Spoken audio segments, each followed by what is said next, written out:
This is probably the fastest and easiest Faraday cage to make, and one of the absolute best for a non-professional, non-military situation. Just a residential guy like me.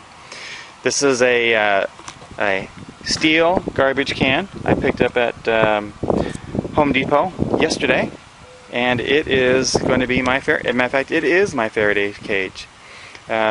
You can use steel, you can use aluminum, copper, any of those materials are very good in repelling the high frequency waves that come from an EMP or a solar burst. Now, does it work? You can tell it's not grounded. It's sitting here in the middle of my driveway here. There's no grounding on it. But how can you tell whether it works? How can you test to see if a Faraday cage works? And some people say microwaves work. How can you tell? Do you stick a cell phone in there? Or what do you do? Well, take a look. Hear that? Oh, it's gone. Hear that? What you do is you stick an FM radio inside of your Faraday cage and see if it works.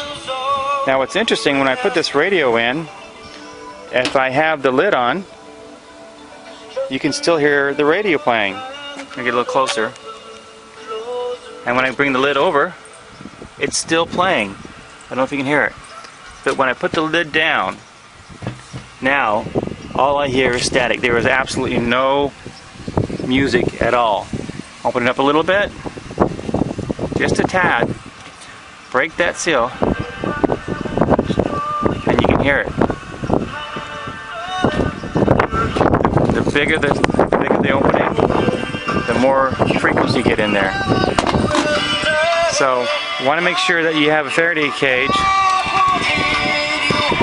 that is going to keep the signal out. Now you notice, I pushed the antenna down, and I'm getting static and some radio. But watch what happens when I just stick my finger. I'm gonna break this barrier here. Just put my finger down in here. Just break the barrier, and that is enough to allow the frequency for my body to be an antenna and bring the waves in there. So you need to be very careful. Make sure that you test your Faraday cage before you start using it. So I'm gonna turn this radio off and tell you how I made it. This cost me $22 at Home Depot, and what I did is I took the garbage can and I stopped at a construction site here in my development, picked up a couple pieces of cardboard that were in the garbage pile. I took my garbage can and set it on top of this piece of cardboard here, and drew a circle around it. I don't know if you can see that. Then I just took my knife right here and I just cut just a little bit, maybe 1/4 of an inch on the inside, and that fit perfectly right on the bottom of here. Just fit right in, just like it was made for it, which it was. And then I took my measuring tape, measured from the bottom to the top, and cut this out. And then I put slits in here about every 6 inches or so, or maybe about every foot, because it's narrower at the bottom than it is at the top. So now it fits snugly all the way from the bottom to the top, and I just taped it here to hold it in place. And then also for the top, what I did is I just took the lid, put the lid right on here, and just cut with my razor knife all the way around the lid. Then I took the cardboard out and did a slit all the way to the center, and just bent the cardboard so it just fits snugly inside the lid. So there's no tape or anything like that. So when this is on there, the metal on the edges of the lid touches the metal on here, seals that up, and I have a Faraday cage. So, what am I going to put in my Faraday cage? I'm going to put in all my electronics for my solar panels, my charge controller, my inverter. I'm putting in, of course, my shortwave radio there, AM/FM shortwave radio. Putting in some communications.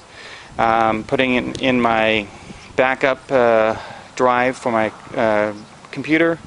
Anything that has electronics that I'm concerned about is going to go inside of here. A watch that runs on battery. I have an extra watch I'll just throw in here.